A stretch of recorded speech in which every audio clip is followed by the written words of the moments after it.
All right. So today I have a special guest, Danny Savage. He's a childhood friend of mine, lived right around the corner in third grade when I first moved to Oroville, California, the longest single city that I lived in, second to Sacramento. And we talked about a lot about how we were very good friends throughout elementary and middle school.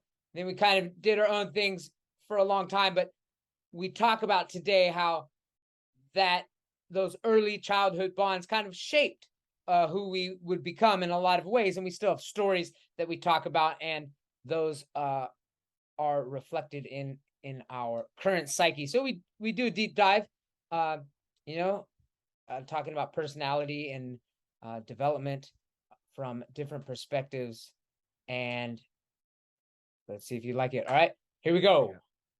That works. Okay. Can you hear me? I can hear you. And we're off. And we're off. Right. On. Turn this on. That way it'll make my background look more realistic. Yeah. Oh, wow. Moving. Yeah. Oh, why? There's a fan. I turned the fan on that slightly oscillates, and so it moves all the moving pieces in the background. That's good. That's nice. Beautiful. Pretty cool, right? Especially for like 20 or 30 bucks to make it look like it was super cheap on everything. Yeah. So are we actually, is this the beginning? Or are you gonna edit it, or is this just no editing, raw footage? I might cut out you trying to tweak out on your speakers. We'll do a little bit of that. But we're up and running now. So I've been this podcast that I'm doing is it's kind of in real time. It's getting created, and of course, as you know, almost all of my friends are friends that I met from wrestling and then fighting, and then in the last part of my life was as an English lecturer and stuff who I met here in Thailand. You, childhood friend, predate all of that. Yeah. And of course, when we were younger, I always looked at you as you were always just athletically superior to me, and we did do, I was in karate during that time, and then we did do like submission wrestling, before I wrestled even, right. We would just go to, when my mom would go out of town or go somewhere, we would just move all the couches. Not that I had much furniture anyway. We just moved the couches to the side of the room, and we would just get 3 to 5 guys in there, or just me and you. We just wrestle for like 6 hours straight, like literally just sweating, just that's what we did, and it was awesome. Yeah. Or we'd pillow fight, or we'd put on boxing gloves and just total fight, or I don't even think UFC, even the old original UFC was going on. It didn't. There were, I guess technically they might have been going on, but it wasn't in the mainstream. You couldn't find it on TV. It wasn't even. Because we're talking or anything. We're talking early 89, 90, something like that. Yeah. Turn of the 90s. So that's your older brother wrestled, right? Yeah. And I think he used to wrestle. Like, I was sort of friends with Richard beforehand, with your older brother, and then just because he was older and I was on the big playground and Chris wasn't on the big playground. Yeah, that time he wasn't even wrestling because he didn't wrestle to high school. So I moved to Oroville in third grade. Yeah, you were in fourth grade on the big kids playground. I was on the no big deal. And no big deal, big kids playground. Rich older brother, he's a sixth grader. So even though he's 2 years different, you guys are on the same side. So you were around the corner. We lived on the same block. Yeah. But at that point you were on the. Chris and I grew up in a town that I describe as, if anyone's seen the movie The Goonies, our childhood was kind of similar to that, except there were more people on meth around. But it was know that we didn't know that at the time, and it wasn't that bad. It wasn't really that bad at all. Probably. It's gotten more sense. But what I mean is, literally, we would just we'd just go ride our bikes and do whatever we wanted all day. Like, you check in with your mom, whatever. But Chris and I would carry a canoe down to the river when we were in 6th grade or something like that. That was like 3 blocks from our house. Then we'd go off on some weird adventure, follow the train tracks one day, and just like, we just go out. We'd hike up to a waterfall. We'd race a train across a bridge and almost die. We could tell all these stories, but we found old caves that we went down into, and all the stuff that they tell you not to do in Hardy Boy movies or novels. That was literally our childhood. Like, and I feel so lucky to have had that childhood now that I see that almost nobody gets to have that anymore, or at least not in the big cities not the towns that I'm in. And I'm not even sure about small towns anymore. Yeah, I would, I don't know. It'd be interesting to have somebody from Orville come on. I know some people might watch it. I would like to know, I mean, my brother lives there still, but yeah, like I'd like to know who somebody who's raising kids there. Yeah. What kind of, do they just let them go out? They get into, I mean, it seems like it's less safe. I don't know if that's true or I don't think it is. I could be wrong, but I really, according to the research that I've read about all this stuff, it's not less safe. It's the same thing that we always talk about. Like, it's when news is, I'm going to sound like talking about conspiracy theories this whole time, but I really believe some of these things are really, this is a psychological podcast. And I spent about the last 5 years of my life really trying to figure out how everything works. And I believe that's one of the major things, is that if you know about everything that goes wrong, you're going to be more worried about what could go wrong with your children.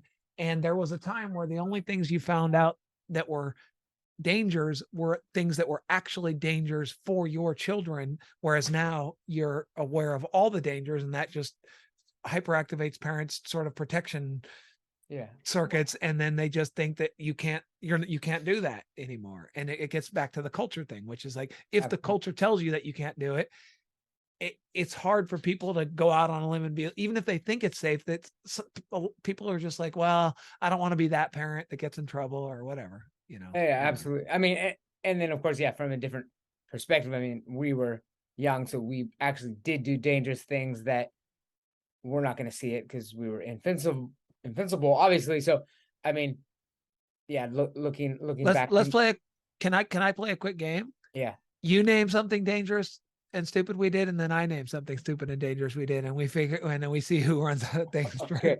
I mean, hitting a bullet with a hammer.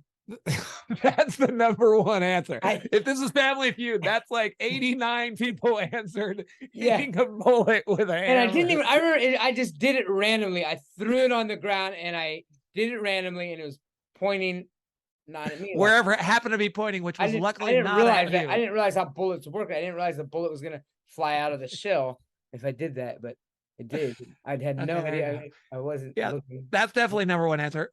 I'll take the number two answer I already mentioned, which was racing a train across a bridge. Like a small bridge. That's the thing. I tell that story, and people always say they bring up like the Goonies or something, or was that, or Stand By Me or something, but it wasn't like that, because the bridge was so short. It's only going across a two-way street, an overpass. But and the train was moving so slow. At the time, it seemed like not dangerous at all, but that slow-moving train was moving much faster than I could run. but we did it, right? Like because you're faster. You've always been like, your athletic skills always better. So that was the game for whatever reason. I'll start here. You always had to one up me on everything that was dangerous. You jump from higher bridges on and everything, and then. So you started further back, and then I started in front of you, and you are faster than me, and so we both started. Well, I was also 2 years older than you, and that's a bigger deal back when you're 6th grade versus 8th grade is a big deal. Like 5th grade versus 7th grade. Well, you're only 1 year older. Oh, am I only one? Older. Yeah. Rich. Okay. What year were you born? 81 though. You were born 80 January. I was born in 81. Oh, then you're less than a year, so it's not really even that. Wait, you were born in 81? August 81. Yeah. No, you aren't. Yeah. Stop it. You sound like an idiot. You don't even know your own birth year. Okay, I always thought you're less than a year. You're not 81. You show me your driver's license. I will show you my. Show me your Thai ID.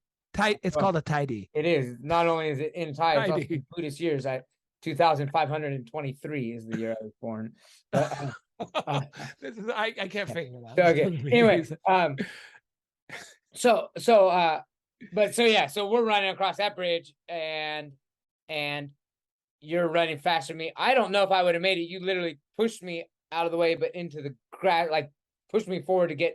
Because No, I no, had to didn't get out of the grass. way. No, you pushed me out of the way. You got to the grass. I wasn't able to get to the grass. I actually hugged on Tumbled to and the railing, and Yeah. I mean, again, when I tell the story, people visualize this long bridge. It's actually a very short bridge, but then I'm hanging over the, and it's not like a Overpass. freeway, it's Orville. It's over the overpass. It's not a huge thing, but if you still, fell, you probably wouldn't die, but you would have broken a couple bones. and You a might have car died could if have you hit me. landed wrong. Yeah, Yeah, but it's if there would have possible been to die.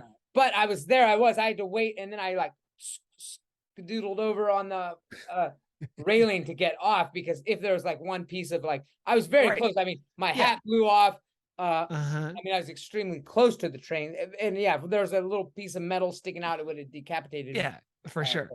So that's the idea. So There you that was go. dangerous. Oh, so we're thinking dangerous things. I mean, to me, some of the things you didn't think was dangerous, but like rock climbing. Oh yeah, I mean, those are interesting. without a doubt dangerous. I mean, the rock climbing up at Table Mountain, or the rock climbing where else did we No, go? where like your mom would take us on in the van a little further, maybe. Yeah, maybe we would just go up to the woods, but we would just climb things that, of course, they were dangerous. I didn't ever I've thought of myself as invincible back then because I didn't even ever consider negative consequences. But I also,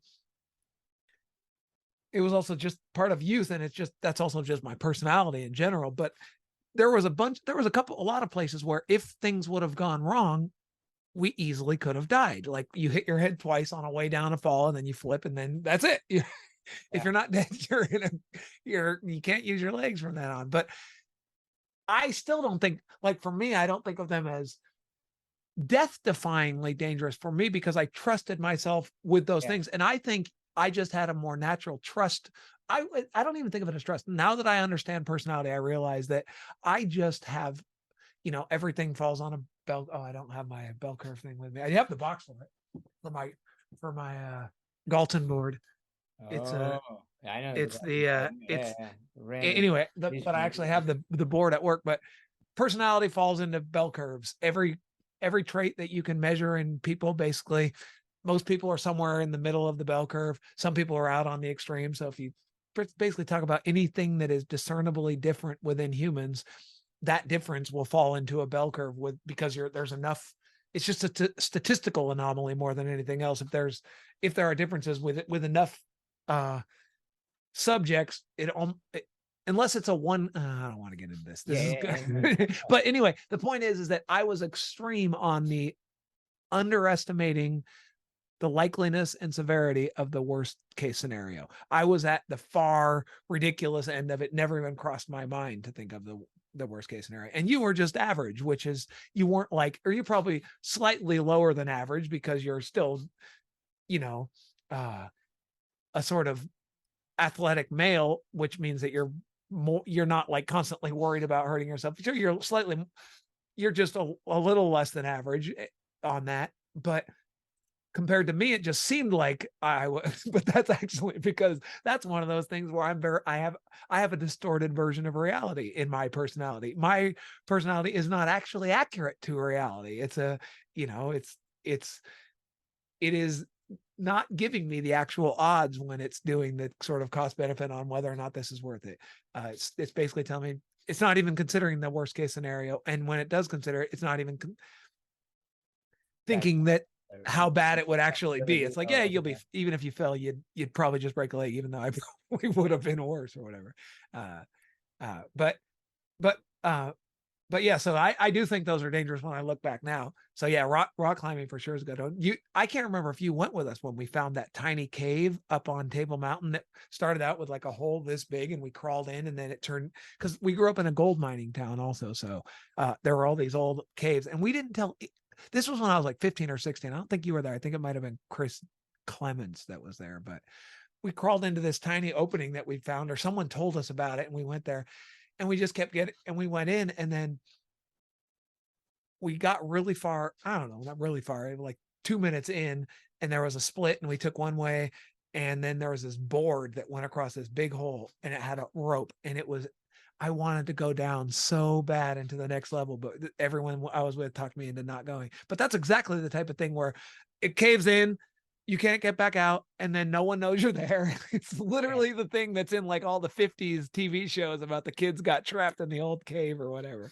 Yeah. But yeah, so that was one. But that doesn't, I don't know if that counts because you weren't there for it, but that's a good one. Yeah. So well, in these stories, you told me to come up with a theme. Yeah.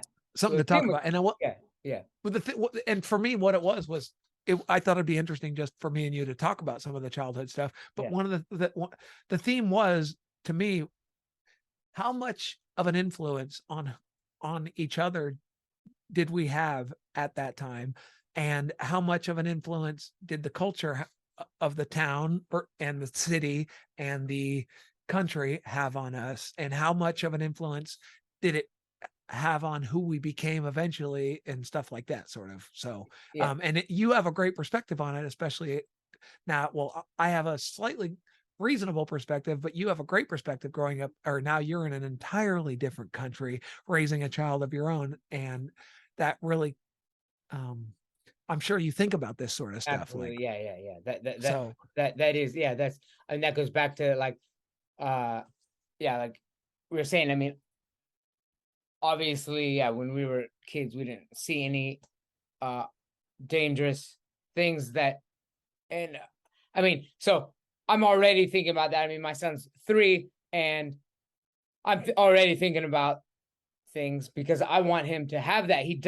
We obviously we're living in an area where he's going to be able to do some exploring, but I'm always looking, I'm realizing I see all these things. I mean, the river, if you fell into the river, it moves pretty quickly, and that's and it's easy to walk down, and I want him to go and explore, but I'm always looking at the thing. But you also don't want him to die. Yeah. So right? I think, right? And I don't want to put words in your mouth, but that's exactly the case. That is exactly it. And so I like him climbing trees and stuff because, I mean, you were always a crazy tree climber, and I mean, and rock climbing and everything. And I could do it. I mean, on like a regular level. But you didn't have it wasn't like something in you just needed to climb things in the same way. It was more like when you saw me do it, you're like, oh, this is possible. I want to push myself type stuff.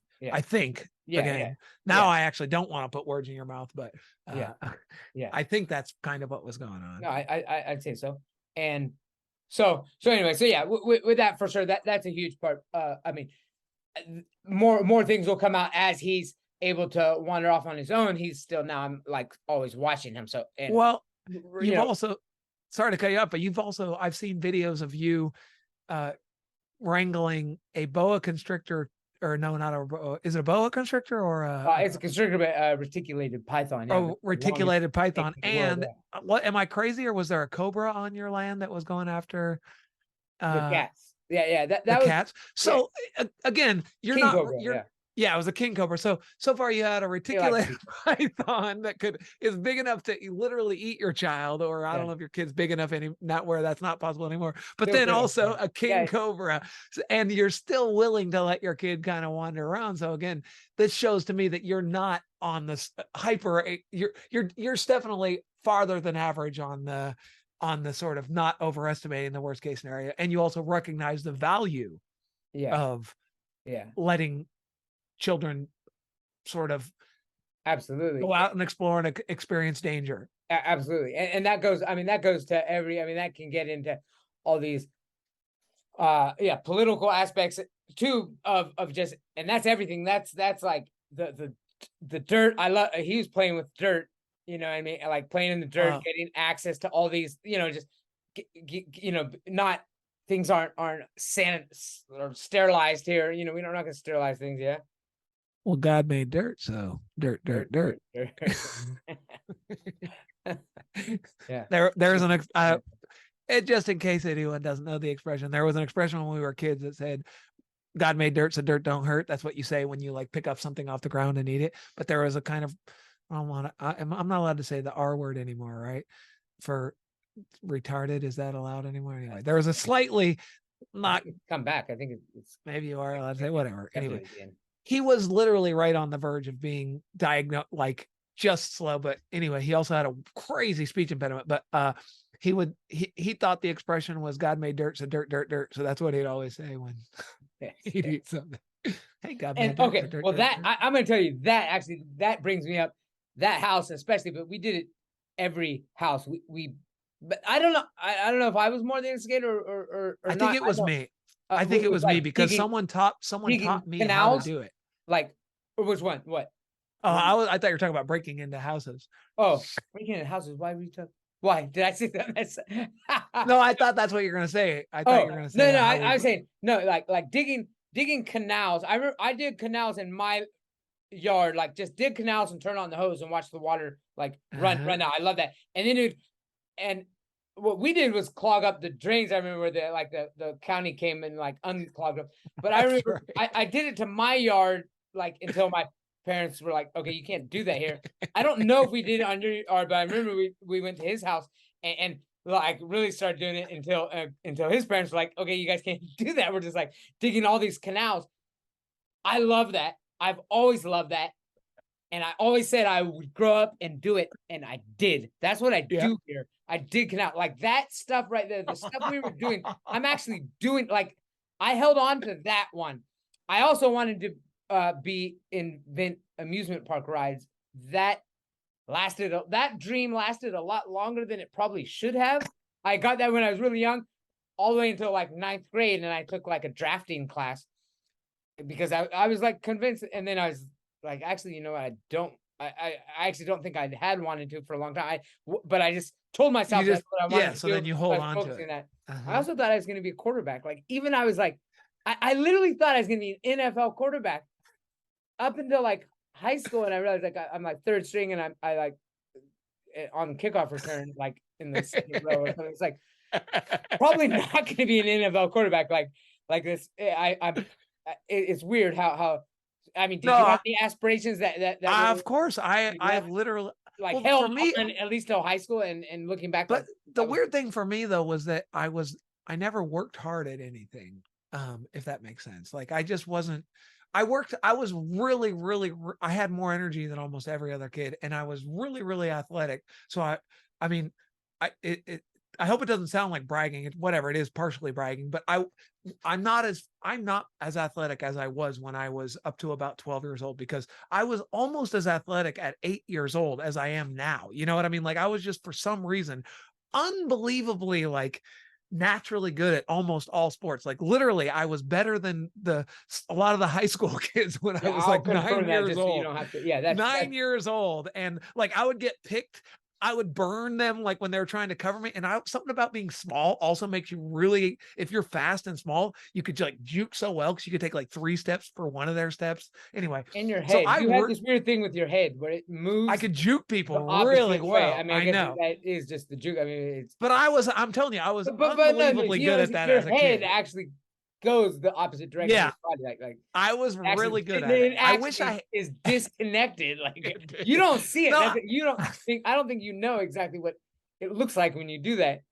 I knew that I knew I always could make people think I was going the wrong way. And if someone ever actually guessed right, I always was surprised because it was like 90% of the time they just wouldn't touch me. And it was like weird when someone was actually able to grab me to me. But anyway, so I had these aspirations because I always thought like, of course I will. I'm better than everyone and everything. But as I got older, people caught up to me. And I also didn't want to put like time and energy into getting better. I just like being good at stuff. So I wasn't very good at like, I didn't improve and like work on getting the skills that you need to do to get to the next level. And I also just always did whatever I felt like instead of like spending a lot of time practicing or doing all the things that you would have needed to do. So, but I very much still always assumed that I would, until middle of high school, if not later, that I would just do something in professional sports. You know, like I was like, I'll figure it out at some point. I thought you were gonna start I thought you were gonna be like a soccer. Yeah, I was really good at soccer, and I stuck to it really late too. The first Americans team. Well, it wasn't popular back then too. I know it wasn't popular back then. Yeah, I don't know. But back then it wasn't popular, and because I played it, and I was also athletic, I was really good at soccer compared to everyone else. Like it was. Yeah, and also that was a sport that I loved just because you could just literally sprint the entire time, and I just had a pretty high reserve of energy, so it was really good for me. But anyway, we were talking about what we wanted to be. Yes, the answer is yes, that I did think that I was going to be just an sports athlete. yeah. But I read a stat, or maybe I didn't read a stat or heard a stat that, like, I think it's like 80% of eighth grade boys, or some staggering amount of eighth grade boys, believe that they will play professional sports when Okay. they're I bet, yeah. older, and I did. and it's eighth grade, 1 in 10,000 that even make it to like the whatever, just to call like a reasonable college level. So that means that like 999,000, or I have the stat wrong, so it's not exactly right, but it's something like that. And it's just an interesting thing that for some reason young males are the male brain must be built to be delusional, to make sure that if it has an opportunity to succeed in extreme ways, that it won't miss that opportunity, kind of. If that makes sense. You know what I mean? I mean, it does. Like, because there's lots of things that young males are much more reasonably calibrated properly, like the right amount go to the things that they would, but that's one that is broken for whatever some reason. So this I believe this is a biological thing, but I also wonder in other countries what percentage of young males think they're going to be star athletes. But because also in the United States, athletics is such it's on TV all the time, and the difference between like the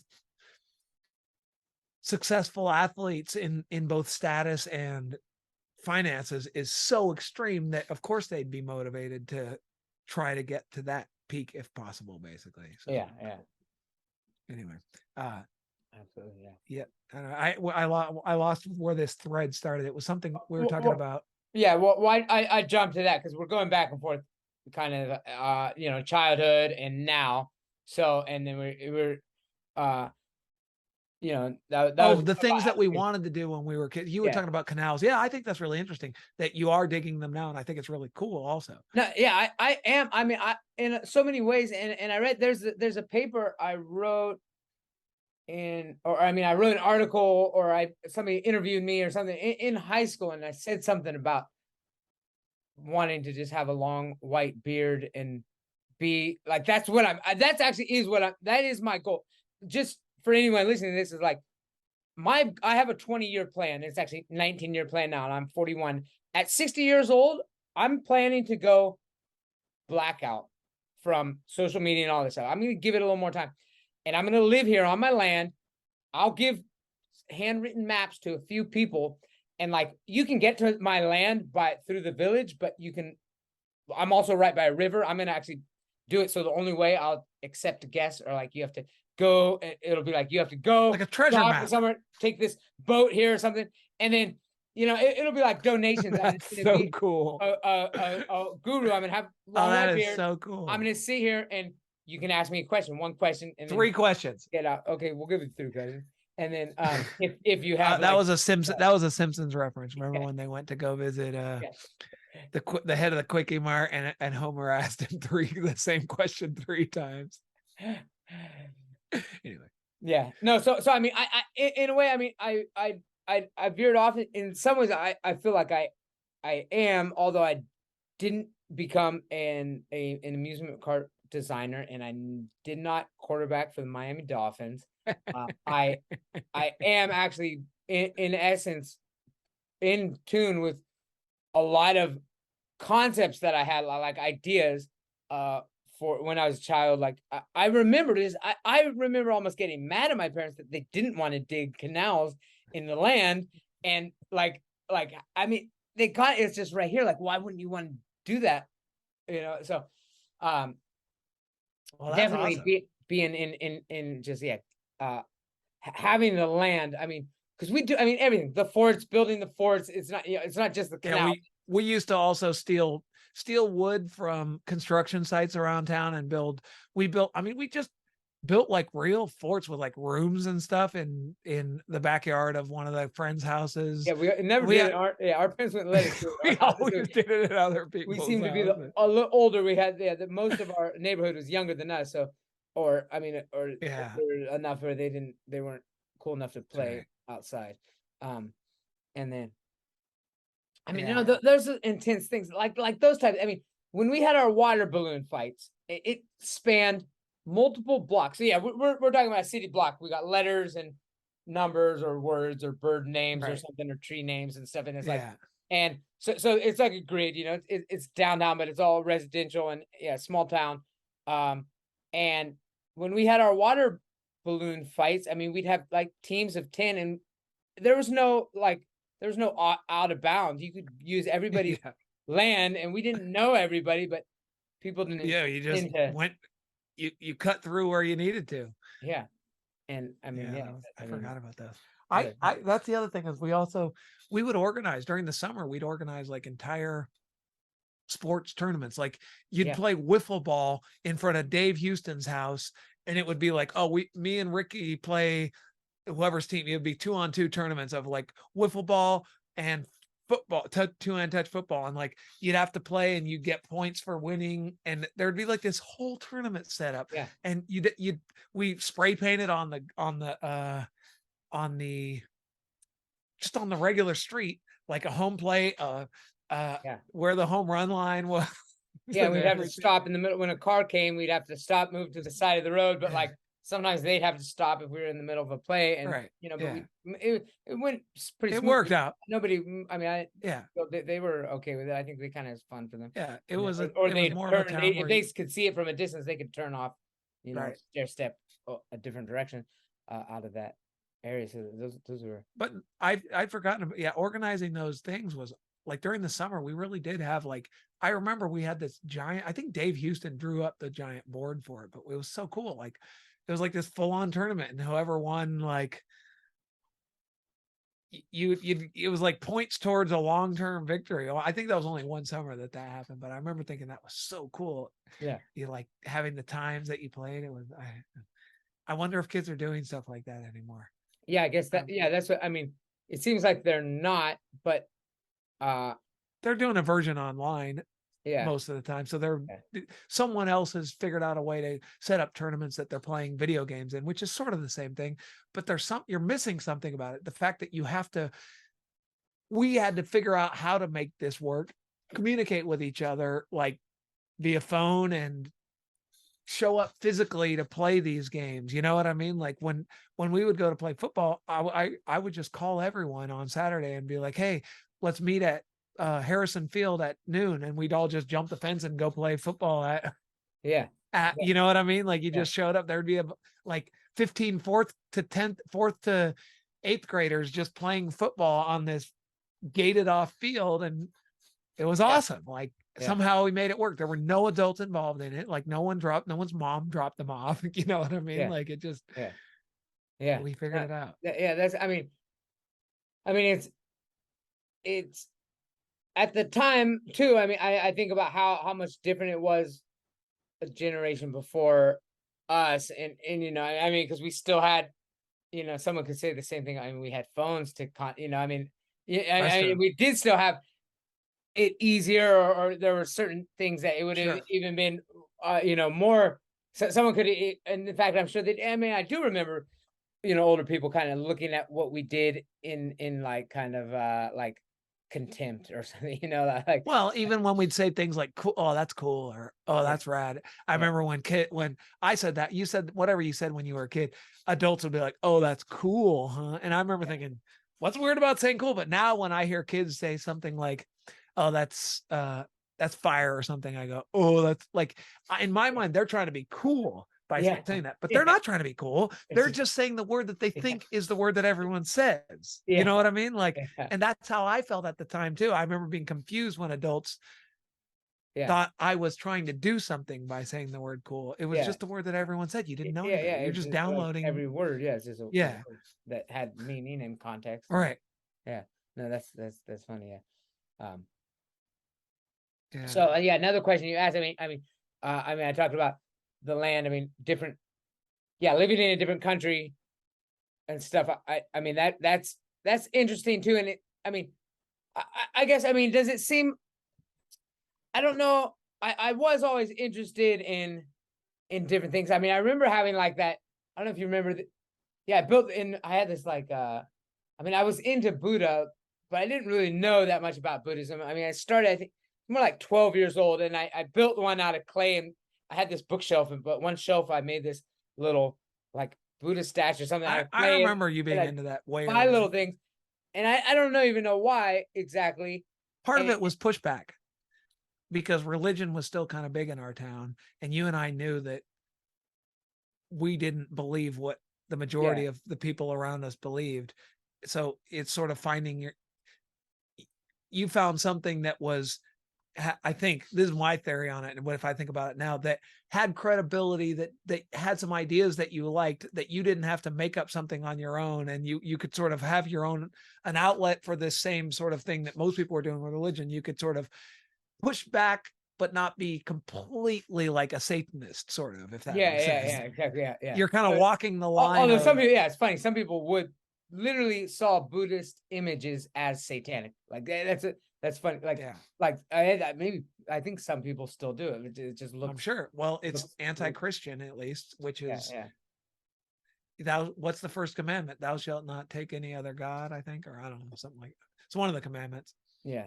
So I mean, it's not. I mean, but so yeah, it's definitely my calling to in the direction I came. I mean there were a lot of, I went to a lot of different places, of course. I mean it's in India and Japan and different areas, and it was a while actually before I found Thailand, and I was like, oh, this is actually what I was always looking for this, and I didn't know what I was looking for. And I'm just looking for that. I mean, I'll say freedom. To me, I'm more free here, even though I have to actually go to immigration every 90 days to like, right. Just to let them know where I'm at and stuff. It's like, but there's something in America that just I restricted in so many ways, in all these I mean, it's hard to put a finger on because I never even. Well, it was a lot of things. Yeah, it says less than 1 minute on my. Me too. The Zoom Let's thing. jump back in. Use the same link. It's gonna cut out. Okay. Let's just use the same link. Log out and go straight right. Someday I'll get Zoom Pro, but I don't have that yet. And this is an intermission and. Oh shit! Are we gonna have to go through that whole? No, we're good. We're good. Okay. Well, so one of the things that I remember because we sort of reconnected, and we were really good friends when we were younger. In high school, it wasn't like we weren't friends. We just different had our own friend groups. We were we'd hang out with each other, every so often, but it wasn't like we spent all our time. When we were kids, I'm telling you, we were literally. Oh yeah. We would spend all our time together, and we were to get back to the thing that we wanted to talk about, which was how much of an influence we had on each other, and we spent so much time with each other. And part of the reason was because I'm gonna go on about a lot of different things here, because this is a psychology podcast, I think, still. So so when you talk about going to Thailand, and sort of how you'd look, you were looking for something and you didn't know what you were looking for until you found it. So, well, one of the things that you and I had that we share an extreme of, so the big 5 personality traits are, I think of it as the big 5 model. And that's what all the sort of, psychometricians, the people who try to actually really apply real science to psychology. One of the major findings that the most reliable thing they found is personality is genetic, basically. So, or at least a big part of your personality is genetic. So one of the big 5 personality traits, OCEAN, is the thing that is the acronym that I use to remember it, which is openness, conscientiousness, extroversion, agreeableness, and neuroticism. Now, you can also add to that, which is, it's not part of your personality, but it's a very measurable thing, which is IQ. And there are huge differences in it. Again, these things fall in bell curves. So openness, you and I are both really, really, really extremely high in openness. And openness is these are in all the big 5 personality traits obviously have subcategories. It's not like all open people are the same and they're Yeah. interested in the same things. You can find subcategories of those things, but generally speaking, both you and I are very interested in new ideas. But we're also very, I almost want to say cynical, and we can be cynical, but at our core, we're very skeptical. Like, you got to prove it to me if you want me to play. Like, I just think of you. I don't know about that. Like, that is Chris David 101 as far as I'm concerned. So, and that's kind of how I am. Like, we would have these huge arguments where we would have to prove to each other things that we both knew were true, even, but the point was that we had to prove that it was true, sort of thing. Like, but the openness thing is what I wanted And a to lot talk of it about. would be like recalling in something that happened that is unprovable, and exactly. debates would go on for days, weeks, months. Right. I mean, Okay. So the openness thing is one of the reasons that you and I found such a friendship in that small town that we grew up in at that time, because nobody else could match us in these, like, the things that we were interested in. There weren't many people who were actually interested in the same things, and who we found. I didn't know that, I couldn't have put this in these words at that time, but when I look back now with like a new vocabulary and a new sort of perspective on it, I can say one of the major this is one of the major things that made us really value each other over almost everyone else there, was that we could talk about and understand and be interested in new ideas that other people, when we brought them to their attention, one, they didn't understand them, or two, they weren't interested in them, or three, if they did understand, they didn't add anything new to the conversation for us. So I think part of that is that you and I, on average, are higher in IQ than the average person. I guess you're probably between 125 and 135. I don't know if you've taken an IQ test, but I'm guessing it's somewhere in there, which is basically 2 standard deviations above the mean. And I think I'm about the same. And we grew up in a small town where I would guess that it was slightly below the average IQ is 100. I would say that most of the kids were probably not between 90 and 100. Maybe a handful of them were above and below. And it's not like we didn't like those kids. It's just that they didn't seem as fun and interesting to talk to as, and again, I don't know if I've ever told you this, but really understanding psychology makes me understand why I did so many things in my life and why I needed what I was looking for. So anyway, that's one of the things I wanted to talk to you about in this podcast. So the openness thing is a big part of why we found each other so valuable, and the IQ as well. But you and I are both also very stubborn. So we had these really, like you said, long battles, like just arguments where I was so mad at you for like a week at a time about something you wouldn't admit, but we still would hang out because we're like, kind of, what else are we gonna do? It's like, who else? Unresolved. It was unresolved. Yeah, it was an unresolved thing. And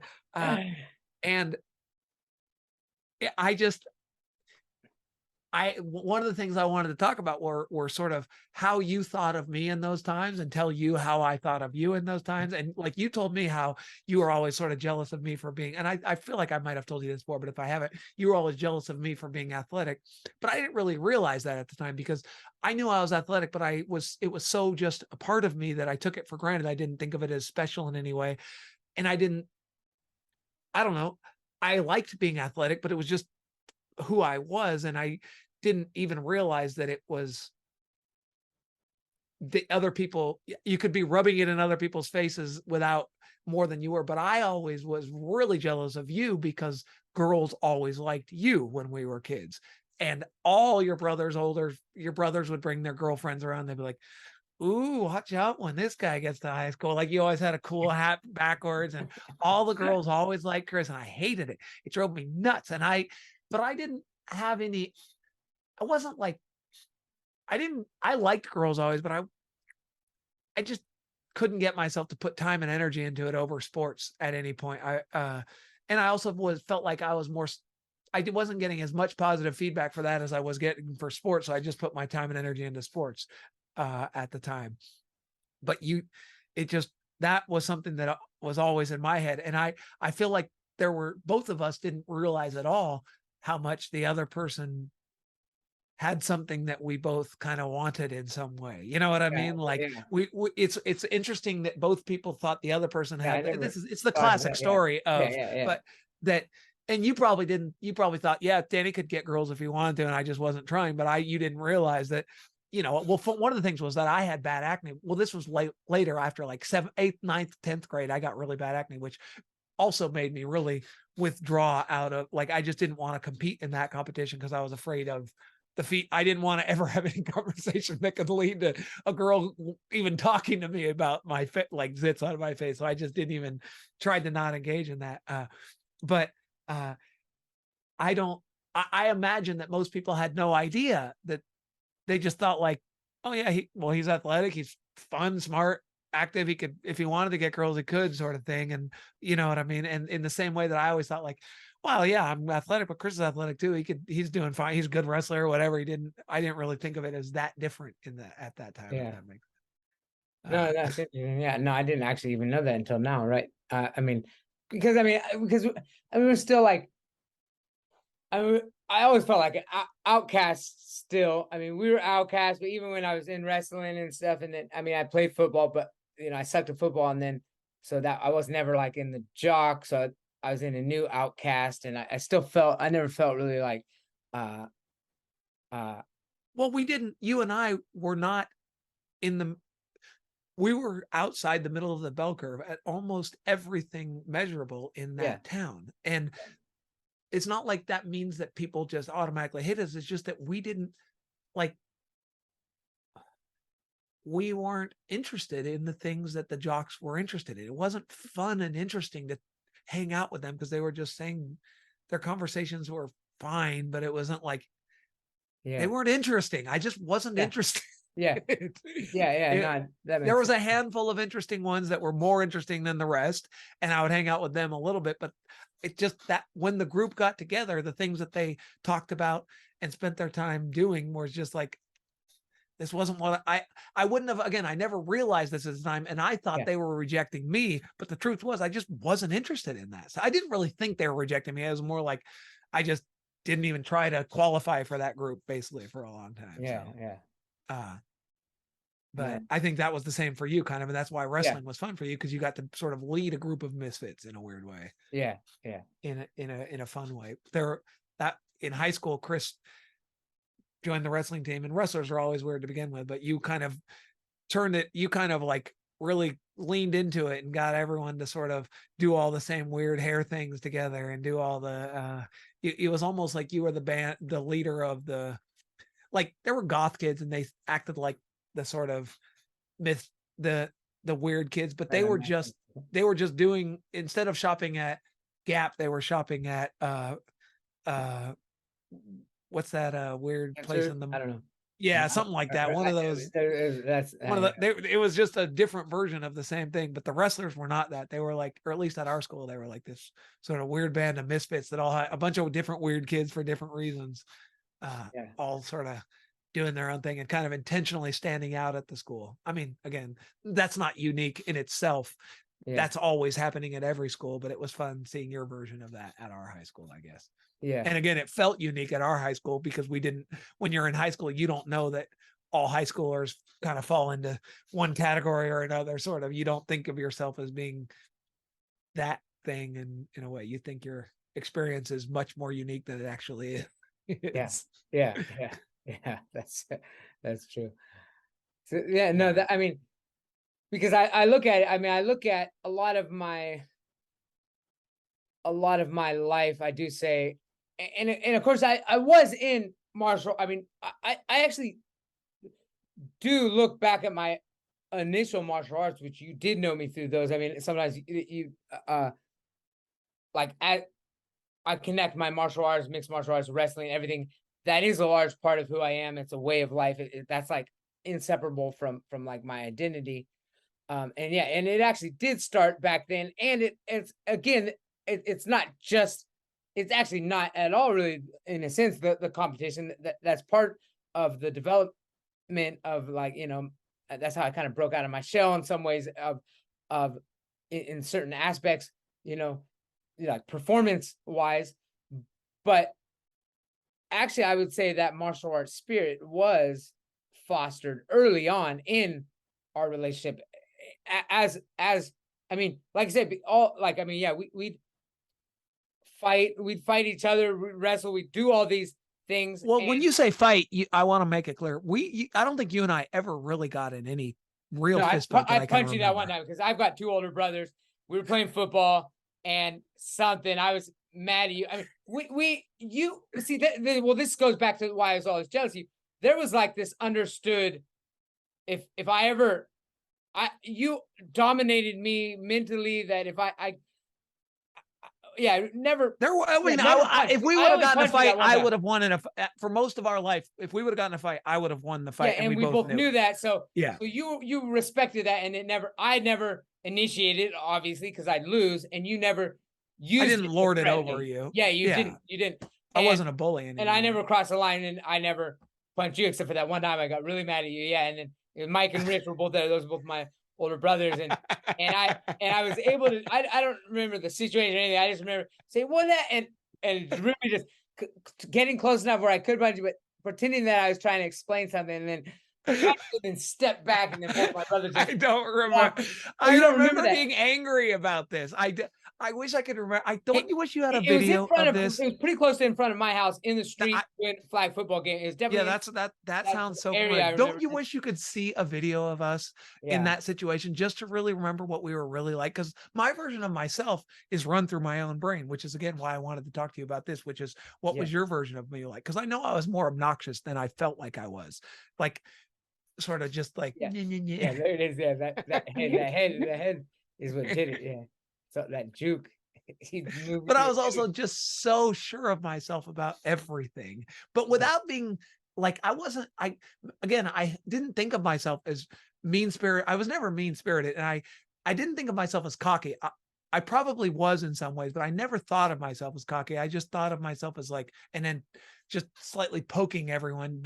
And for me, it was for the fun of it. It was like, that was the game on its own. You were supposed to do that in some way.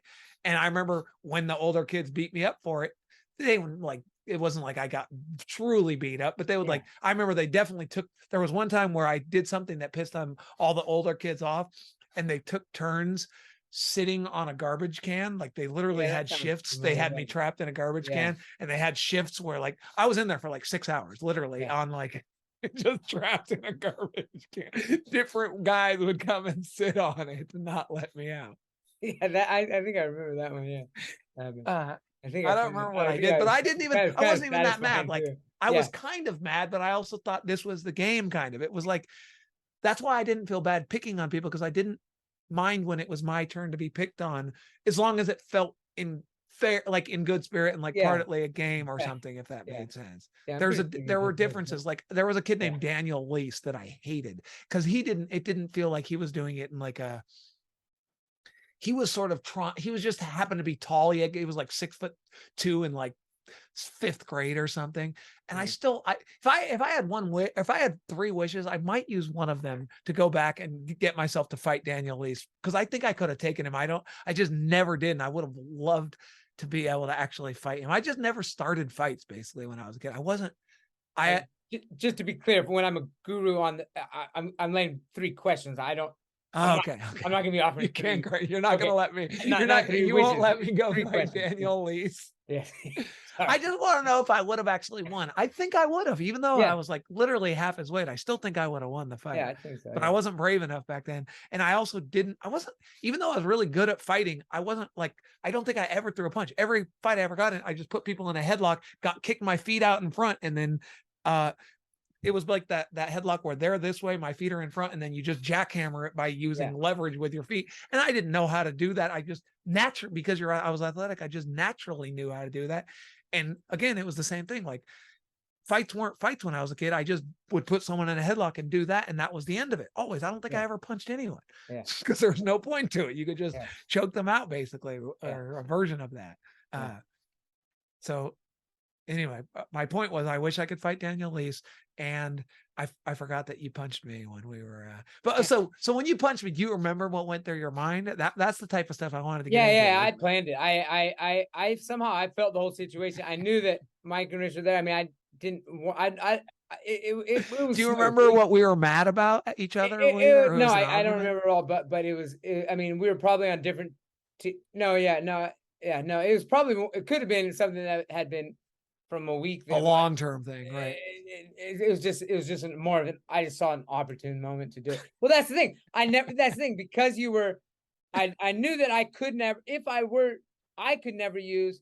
I mean, you never did use that, but I always felt like I was kind of being uh Well, yeah, that's by that, the fact that if I did try to uh of course. make the argument, turn it physical, that I'd lose. So I could never revert to that. I had to only, But try you to could revert explain to it. that with other people, and you couldn't do it with me. Yeah, And it's a weird thing when, like, that's definitely, I mean, that's chimpanzee life right there. Like, yeah. that's you kind of, So that's how hierarchies work in males, basically. I And saw that's that.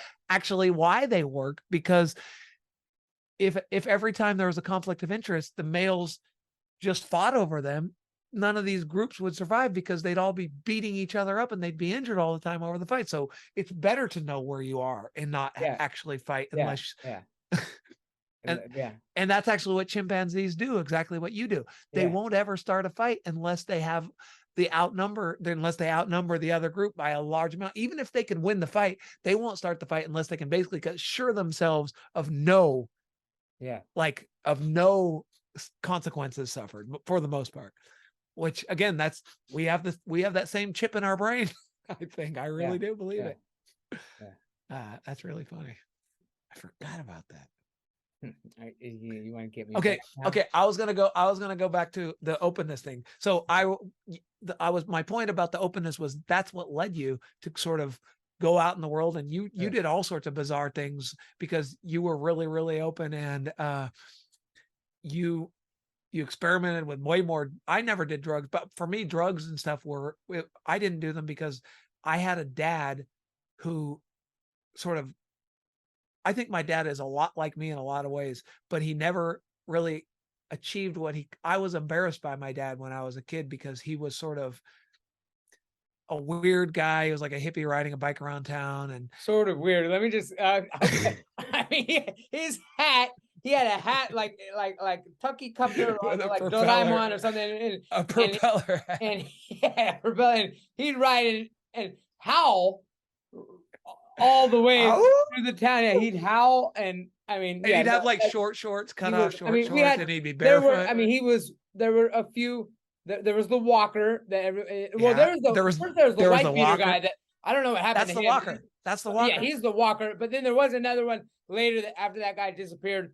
There was another Then there guy was Junkie George. Don't forget about is Junkie that the guy with George. the beard kind of That rode the bike around with the trailer on the back. Then he'd always collect like metal and stuff. yeah, That was and Junkie so George. and your dad was, I mean, he was Weirder than all those. I mean, he was known. He was a character in the town. Character, Yeah, and a lot of people didn't know he was your dad. That maybe until right. it came Because out. I lived with my mom basically, Yeah, and he wasn't.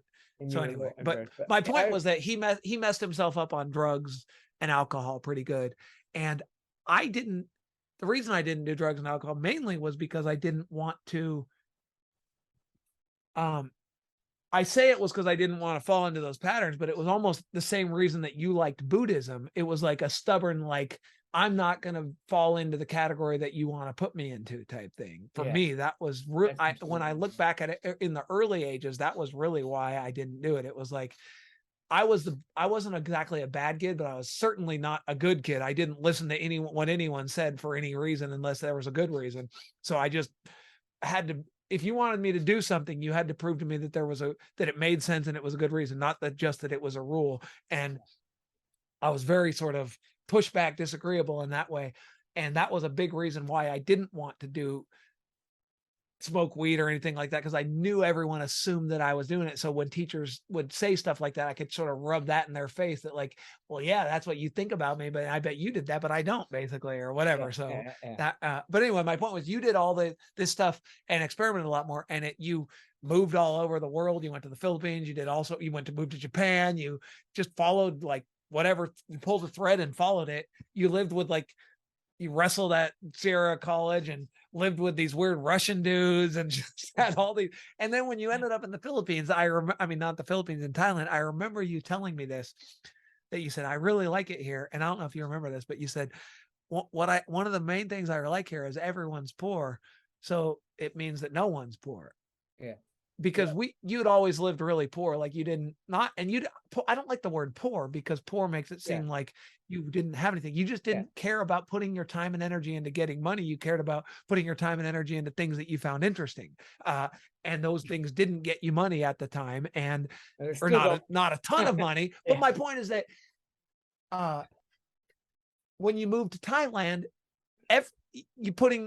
you could get enough money by doing things that were more interesting, and also living with that same amount of money didn't make you seem impoverished or lose status, because everyone was in that, most of the people were in that same socioeconomic realm. So it actually felt good to you realize that there wasn't something inherently wrong with living like that. It was more that the United States had this weird sort of money connection with status and things like that. So I remember thinking that was really cool when you got there and realizing it. I mean, I don't know, how old were you when you moved to the Thailand first? Like 30, maybe. Yeah. So I was in my mid early 30s myself. So, or only 8 months older than me. Yeah. I could have been 31.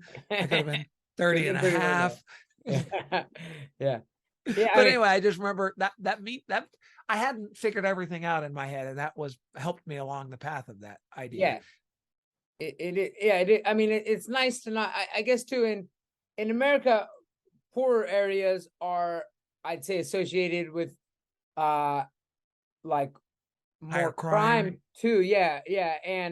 And here it's not. It's not like it's okay to, like, I mean, you could, yes, there's people that just kind of build houses out of like aluminum or something in certain areas, and it's safe. It's not like they're not drug addicts in there. You know, if somebody in America is living in set up in aluminum, not only would it get taken down, I mean, city ordinances and stuff, but it's just, you probably wouldn't want to walk past that person. You don't know what they're going to do. Type. Not only that might be a stereotype and stuff, but it seems like it's a reasonable enough stereotype to avoid a possible threat. Like that side of stuff. However, at the same time, there aren't homeless people here. I don't see any. But I mean, but that's partly family. That's a big part of family, right? What's that? That's because family is so much more. I think I might be taking words out of your mouth again, but you would never let your family be homeless over there. I think it maybe I'm wrong about that, but it's more so. People, I wouldn't say ever. And also, but also families live with each other in their 30s, and that's not weird or shamed or in the same way that it is here. You're not expected to be out on your own at 23 kind of thing. So it's just, if you don't have a home, it's not like you live on the street. You just still live in the home that you grew up in, kind of for a lot longer, you know? So. And for anybody like that, I know when people think of Thailand, they'll think of like a lot with this, think of Bangkok, and this is it's known as a proton city. It's like 10% of the population is in the greater Bangkok area, and it's like extreme. I mean, I think it's one that it might be in the top 10 largest cities in the world, population wise. I mean, it's ridiculous. The size is ridiculous. So when I say Thailand, I mean everything but Bangkok. But a lot of people would think Thailand, they think only Bangkok, and those are completely different worlds. Right. There would be homeless people. It's different, but it's a large city. They're kind of all the same no matter where you go in the world, at least wherever you go in Asia, pretty much every major, well, some major cities are more, they're not really like that. They don't have all the skyscrapers and stuff, but I mean, it's metropolitan. I mean, there's going to be everything there. So when I talk about Thailand, I'm talking about rural Thailand.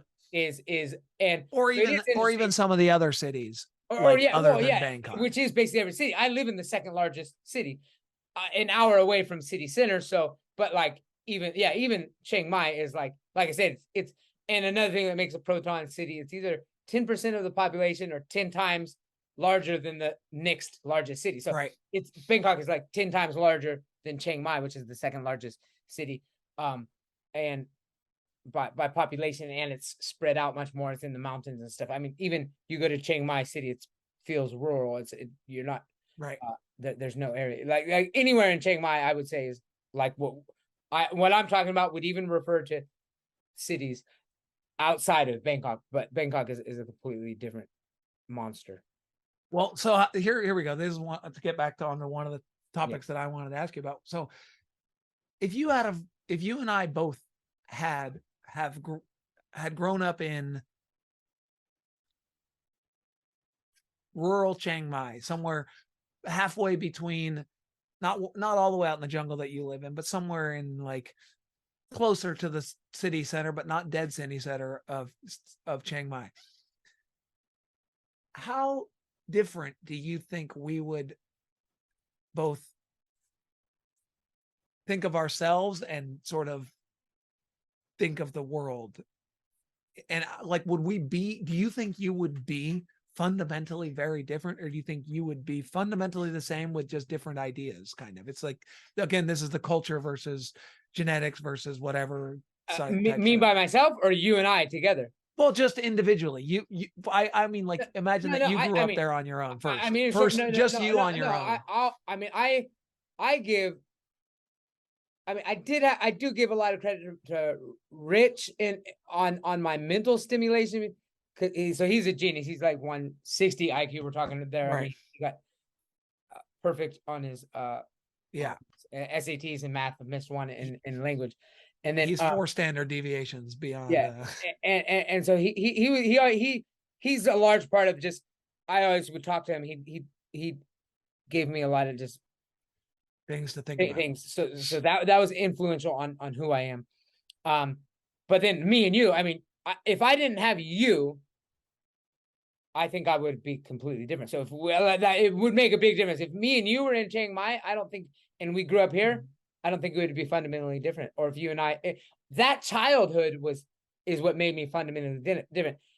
Now take us out of, I mean, it's hard to do the factors, but I mean, if we would have been able to engage in those same, if it was you and me, I think we would have engaged in the same type of things. But you don't think we would have been much more censored by the culture? I guess what I mean is, imagine that you take your exact brain, like literally your exact brain, put it in a Thai version of you and have it raised by a Thai family. You know what I mean? Oh, you didn't say that. I was visualizing like somehow. I'm saying like, okay, your exact brain, but in a Thai. I mean, because your brain is a good thought experiment, but it's almost impossible to. It's not. I mean, that's a different. I know it's a different question, but I'm just wondering. I mean I would say there would be fundamental differences for sure. But what do you think the major ones would be? Because I imagine when you say you would that I was a big influence on you, I agree with that, and I think you were a big influence on me. But I also think that because you and I have very edge of the bell curve brains in a multiple personality traits, I would have found a different version of Chris David in Thailand. I wouldn't have just hung out with the boring group there. I would have found someone else to stimulate my brain in the same way. That's a good point. Because again, I wouldn't have been exactly Chris David. You know what I mean? It would have been there. Again, if there's 100 people in a room, 70 of them are within 1 standard deviation in openness of the average of the mean of openness, and then 96 of them are within 2 standard deviations. Again, that's just statistically speaking. That means there's 4 people. There's 2 people at this end that are the lowest and 2 people at this end that are highest. And that was you and me, kind of. But it's not a coincidence that we found each other, is my point, if that makes sense. You know what I mean? Like, and it was pretty quick too. I mean, when we moved in, we also lived near each other, but we did live near but there was a small town in general. Were you there like the day we moved in? I mean, like, I believe I was. I mean, yeah. I don't remember. Again, you did click up with Rich first, but I was looked over. I remember that. But for a whole year, really, for a whole year, that whole first year, I wasn't. The playground thing that we joke about, it was a really big deal back then. Like you forget how much it matters.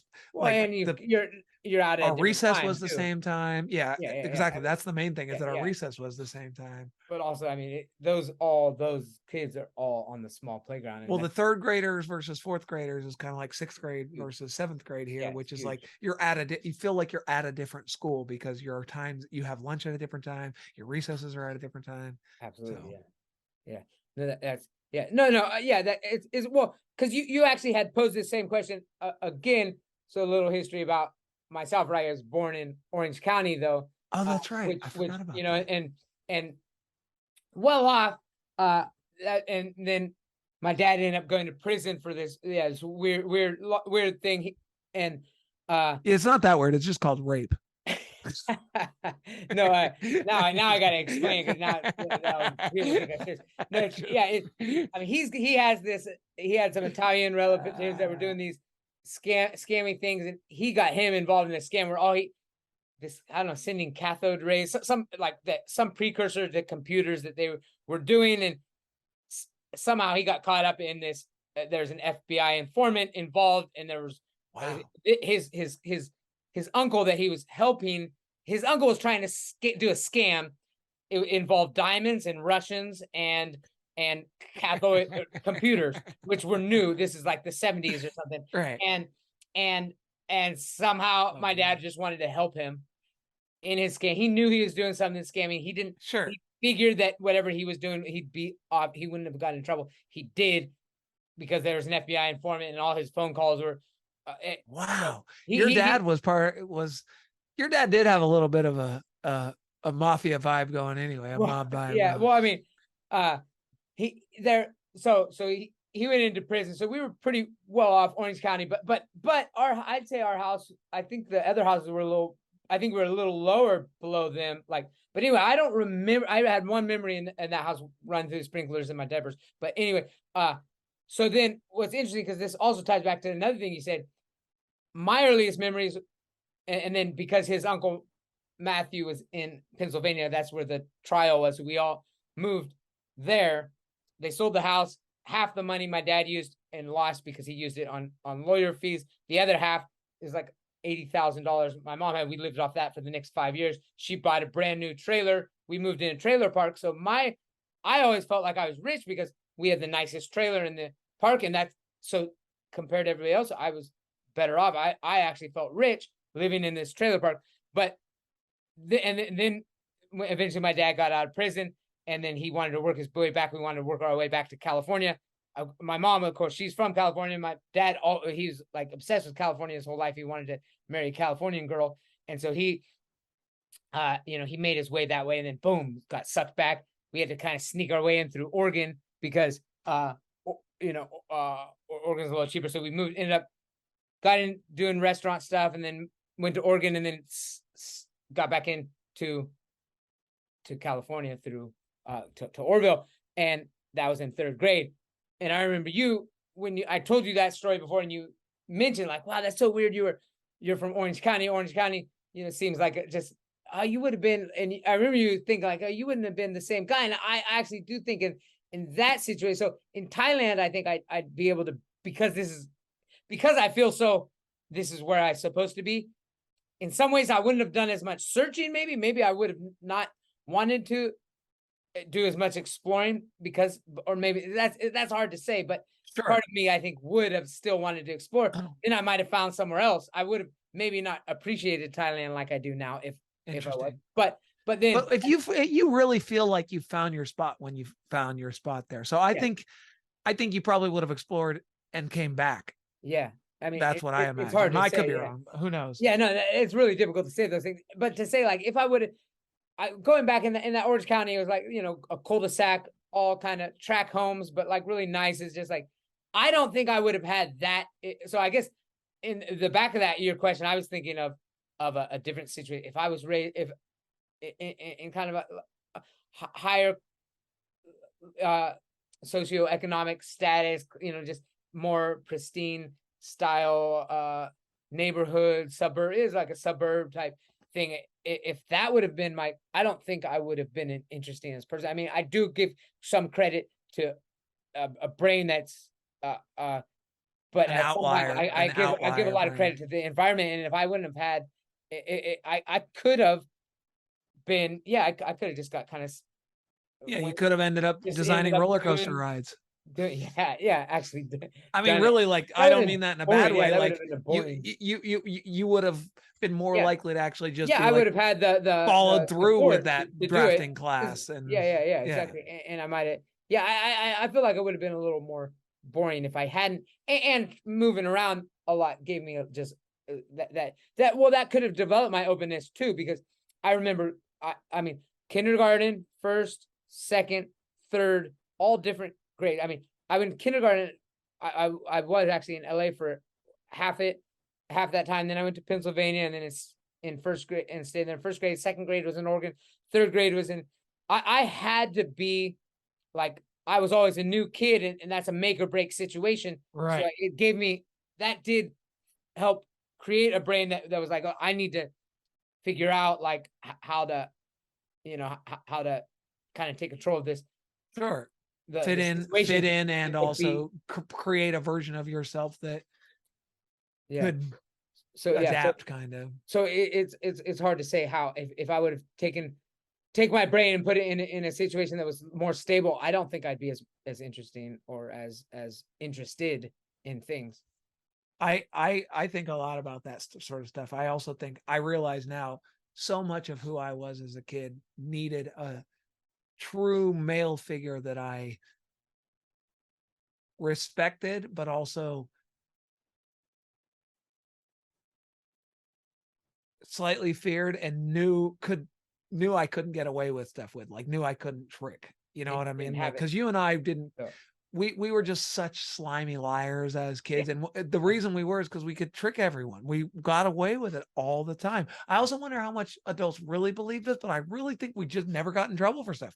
We got yeah. away with so Oh much yeah. crap, but just Well, we only got lying one out minute, of and our. I'll have to go at this one, but we're gonna Okay, continue this conversation for but sure. But yeah, I mean, that's oh yeah, we'll have to go. I mean, yeah, we're did some terrible things, but like the but amount we of just energy that we put into it makes it like not. It's like it makes it worse in some ways because it's so but diabolical. But but it's like to we go to planned that the effort lies for such a, so far ahead. I yeah, know. it's like to go to that much effort for something so minute. You got to give us credit, man. I mean, I as agree. diabolic as Okay, would be. I wanna say one thing before Say before it. we It's end, gonna if cut off it on doesn't cut itself. out. Okay, you mentioned how you felt poor in Orange County when you were rich, and rich in Pennsylvania when you felt poor, which made me think of one of my favorite quotes, which is, perception is largely a response to relative changes rather than an accurate depiction of absolute values of stimulation. And I love that That's quote, really and true. that's exactly a perfect It version of is. that. You It lived in a trailer, you felt rich. You lived in Orange County in the richest